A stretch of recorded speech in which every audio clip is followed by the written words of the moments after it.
Assalamualaikum warahmatullahi wabarakatuh. Perkenalkan, nama saya Muhammad Raffi Pratama. Pada kesempatan ini saya akan mempresentasikan dari dasar-dasar itu statistik. Tuh, seperti mulai dari apa itu distribusi normal, konseptualnya, taksiran interval, dan hipotesis. Kita langsung saja masuk pada slide-nya. Yang pertama itu ada distribusi normal. Distribusi normal ini juga disebut sebagai distribusi Gaussian. Ini adalah probabilitas yang paling umum dan penting dalam statistik. Distribusi ini menggambarkan bagaimana nilai-nilai dari suatu variabel acak menyebar di sekitar rata-rata.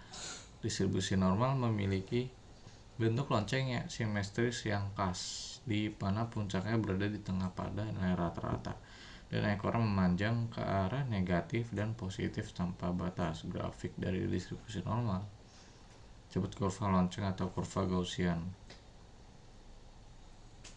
Nah, ini karakteristik utamanya. Yang pertama itu bentuk simetris.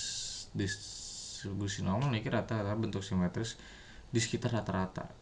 Yang kedua, rata-rata, median, dan modus. Ketiga, nilai ini berada di titik yang sama dalam distribusi normal. Yang ketiga, ada kebulatan kurva. Kurva disebut normal memiliki bentuk lonceng yang membulat dengan titik di puncak di rata-rata. Yang keempat, ada asimptotis. Ekor dari kurva mendekati sumbu horizontal tetapi tidak pernah menyentuhnya. Nah, selanjutnya ini ada persamaan matematis. Ini distribusi normal dinyatakan oleh fungsi kepadatan probabilitas sebagai berikut. Ini f(x) sama dengan 1 dibagi akar dari 2 pi dikali dengan sigma kuadrat. Nah, ini pangkat negatif dari x dikurangi mu kuadrat dibagi 2 sigma kuadrat, di mana mu adalah rata-rata dan sigma ini adalah standar deviasi.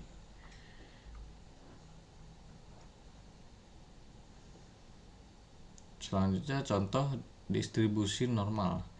Tinggi badan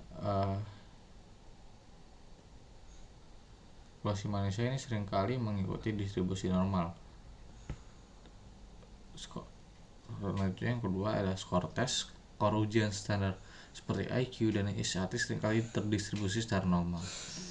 Yang ketiga, pengukuran ilmiah. Kesalahan pengukuran dalam eksperimen ilmiah seringkali mengikuti distribusi normal. Selanjutnya ada penggunaan dalam statistik. Distribusi dinyatakan oleh fungsi kepadatan probabilitas berikut. Yang pertama, inferensi statistik. Distribusi normal ini digunakan dalam inferensi statistik termasuk pengujian hipotesis dan interval kepercayaan. Ini modeling. Banyak model statistik dan ekonometrik mengasumsikan bahwa data memiliki distribusi normal. Standar Z ini dalam statistik digunakan untuk menghitung probabilitas di bawah kurva normal.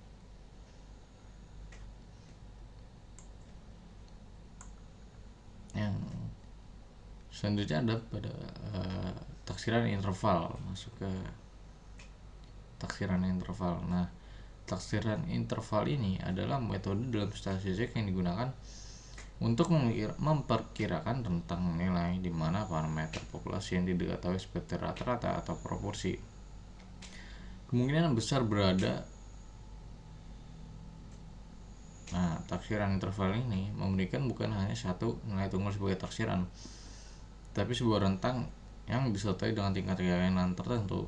Tujuan utamanya dari ini adalah untuk memberikan gambaran yang lebih akurat tentang parameter populasi dan memperhitungkan variabilitas sampel yang memungkinkan kita untuk memahami seberapa jauh taksiran tersebut menyimpang dari nilai sebenarnya dari populasi. Ini ada karakteristik utama. Nah, nilai tunggal yang diperoleh dari sampel data dan digunakan sebagai titik tengah interval. Selanjutnya interval kepercayaan. Rentang nilai yang diasumsikan menyangkut parameter populasi sebenarnya dengan tingkat kepercayaan tertentu.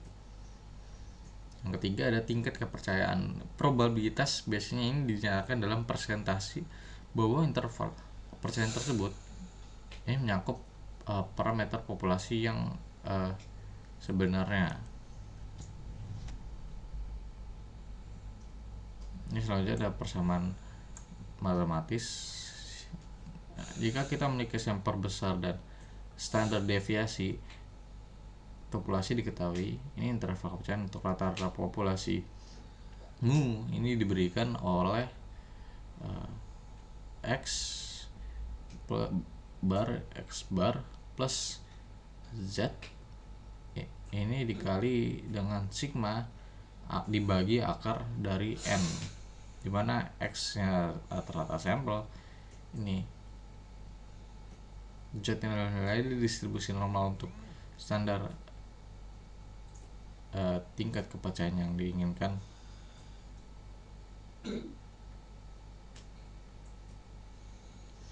Nah, ini adalah contoh taksiran interval. Ini misalkan kita memiliki sampel data tinggi badan siswa dengan rata-rata 170 cm, maka standar deviasi 10 cm dan ukuran sampel satu siswa.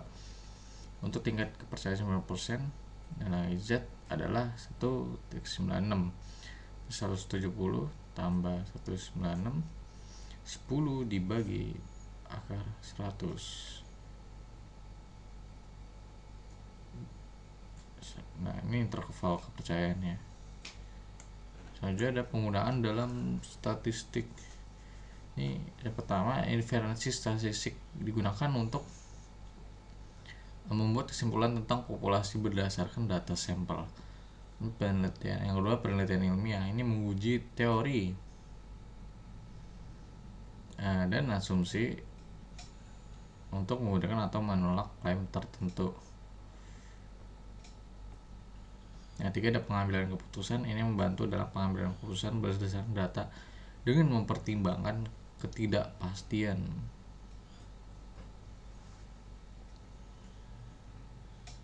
Nah, selanjutnya ada hipotesis.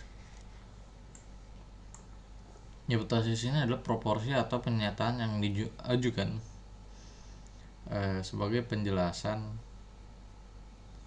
sementara untuk suatu fenomena atau sebagai dasar untuk penelitian lebih lanjut. Nah, dalam konteks ilmiah dan akademik, hipotesis berfungsi sebagai prediksi yang dapat diuji melalui eksperimen atau observasi untuk menentukan validitasnya. Hipotesis dibentuk berdasarkan observasi awal, teori yang ada atau kombinasi keduanya.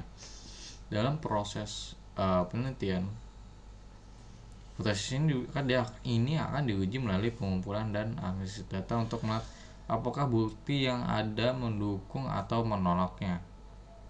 Nah, sebagai tambahan, hipotesis itu juga dibagi menjadi dua. Yang pertama itu ada hipotesis nol. Ini adalah pernyataan untuk menyatakan bahwa tidak ada efek perbedaan. Contohnya itu tidak ada perbedaan signifikan antara rata-rata tinggi badan dan rata-rata tinggi badan pria dan wanita. Nah, yang kedua itu ada hipotesis alternatif, satu atau H. Nah, pernyataannya ini adalah pernyataan yang menyatakan adanya efek atau perbedaan. Contoh, adanya perbedaan signifikan antara rata-rata tinggi badan pria dan wanita. Nah, selanjutnya ada karakteristik utama testabilitas. Hipotesis harus dapat diuji dan menggunakan metode statistik. Nah, yang kedua spesifik. Hipotesis harus jelas pada spesifik mengenai parameter yang dihipotesiskan. Nah, jadi ada variabilitas. Hipotesis harus dapat dibuktikan salah. 4. Ada dasar teoritis. Hipotesis biasanya didasarkan pada teori atau penelitian sebelumnya. Dan selanjutnya ada persamaan matematisnya. Nah, untuk menguji hipotesis mengenai rata-rata populasi mu, kita dapat menggunakan uji Z atau uji T tergantung pada ukuran sampel dan apakah standar deviasi populasi diketahui. Persamaan uji Z adalah Z sama dengan X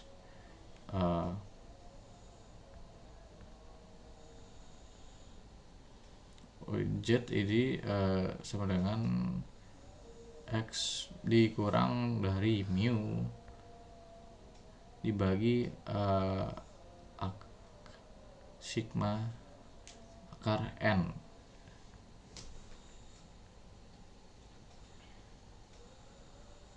Ini Z sama dengan rata-rata sampel ini dikurangi rata-rata populasi yang dihipotesiskan itu. Nah, X itu adalah rata-rata sampel. Ini yang jadi ini adalah rata-rata populasi yang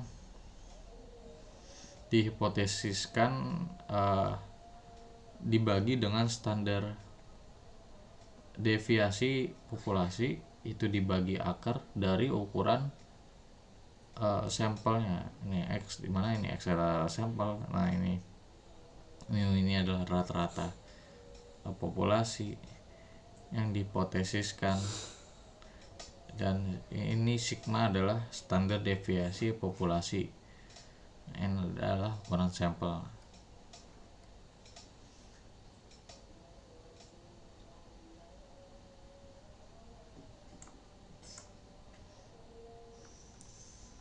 Nah, contoh pengujian hipotesis.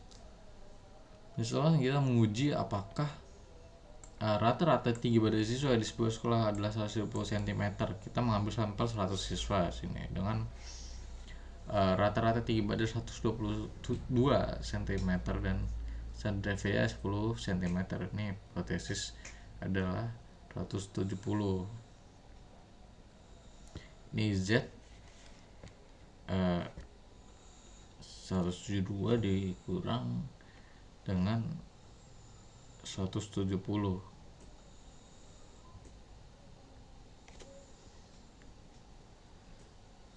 dibagi 10 akar dari 100 sama dengan 2. Nah, selanjutnya ada penggunaan dalam statistik. Ini pengujian hipotesis dasar. Nah, untuk membuat keputusan berdasarkan data, contoh uji T, uji Z, uji C-square. Nah, selanjutnya ada penelitian ilmiah. Ini menguji teori dan asumsi untuk membuktikan atau menolak klaim tertentu. Nah, pengambilan keputusan bisnis ini menginformasikan keputusan berdasarkan analisis data, contohnya efektivitas kampanye pemasaran.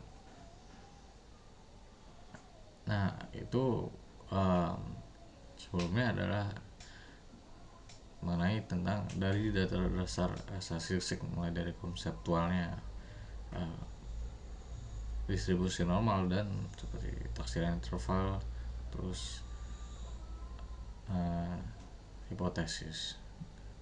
Sekian dari apa yang bisa saya presentasikan. Jika ada salah kata dan penempatan yang salah, mohon maaf. Wassalamualaikum warahmatullahi wabarakatuh.